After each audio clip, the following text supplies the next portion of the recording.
First on Local 44 News, pharmaceutical giant Purdue Pharma pleaded guilty to 3 conspiracy charges stemming from aggressive marketing of OxyContin and other opioid products. That includes 1 count of conspiracy to violate the federal anti-kickback statute, a charge that came to light through an investigation by the Vermont U.S. Attorney's Office in Burlington. Now, Local 44's Devin Bates sat down with 2 of the major local players here to discuss this landmark case. He's live in the newsroom tonight. Devin?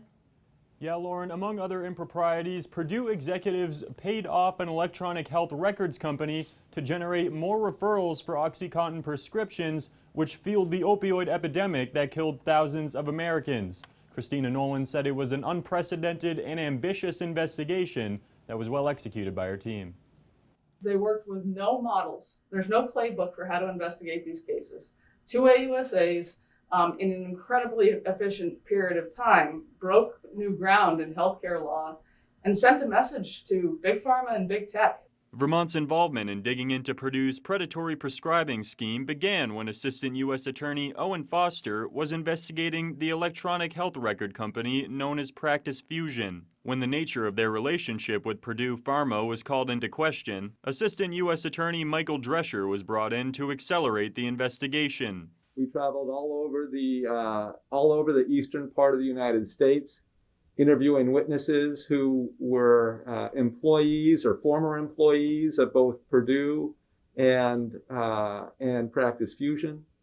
We spent a lot of time, more time than you could really fairly count, reviewing documents. That process soon led to a disturbing realization. They say Purdue had paid nearly $1 million to Practice Fusion in exchange for its software recommending prescriptions for OxyContin and other drugs to patients that likely didn't need them. Paying money to influence the way doctors would interact with their patients while the patient was in the doctor's office.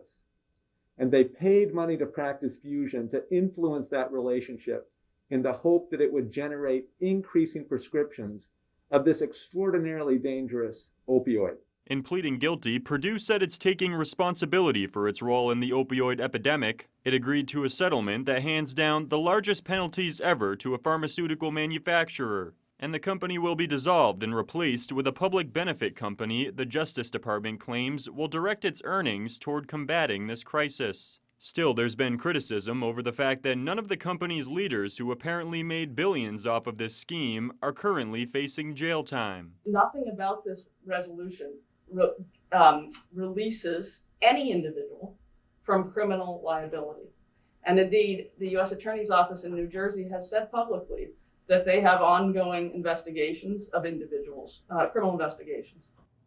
Now, back in January, it was announced that Practice Fusion will pay $145 million for their role in all of this.